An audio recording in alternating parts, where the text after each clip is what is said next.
I danced at the Muny starting in 1972. Whoa. I was Molly and Annie and Gretel in The Sound of Music. And I got to do a tap dance with Leroy Reams and Richard Rogers. When I was 14, I auditioned for the ensemble, and 6 years later, I finally made it, and I'm finally there now. I've been in the Muny since 1997 and am now a Muny teen. My first Muny year was 1998, and just last summer I earned my equity card as a regular Muny dancer. I started out with the original Muny Kids in 1994, and I'm currently a Muny teen. I auditioned in 1950, came back 50 years later, and was in Sound of Music, and I hope I return again. When I'm out on that stage and the audience is just applauding for you and the spotlight's glaring and... Nothing compares to the Muny.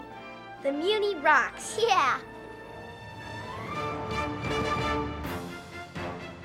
The Muny was actually begun in 1916 when Mayor Henry Kiel and some of our city forefathers decided that they should celebrate the 300th anniversary of Shakespeare's death.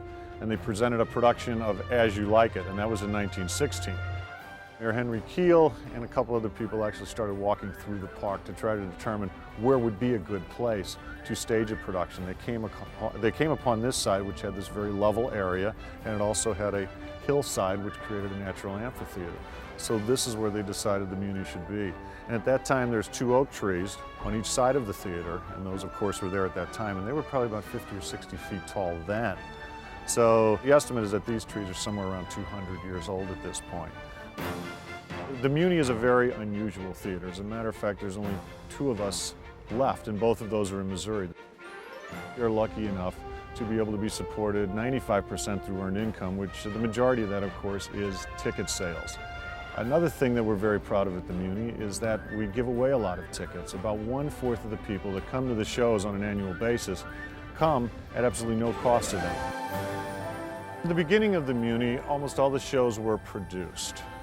In the 60s and 70s and somewhat in the 80s, we got away from that a little bit and started presenting many of the shows here at the Muny. Since that time, approximately in 1989, we went back to producing our shows, which means that we actually hire the directors, the choreographers, we hold auditions, and what we're able to do is include a lot of the local people into the shows. By producing the shows ourselves, it allows us to do them in a scope that fits the Muny. The Muny is the world's largest outdoor theater for musical theater.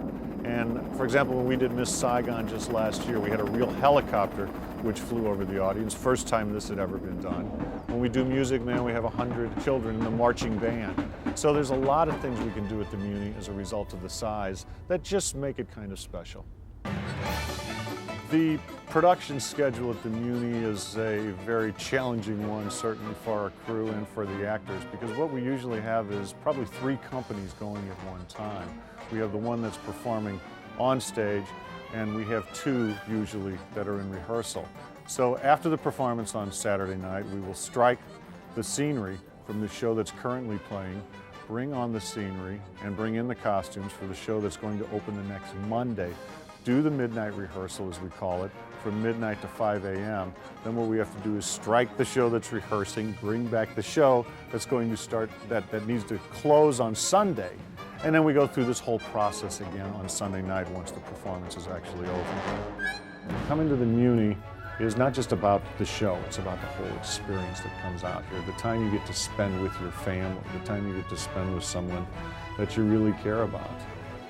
It gives you a real feeling of satisfaction to know that in some small way you're responsible for these people having an enjoyable evening.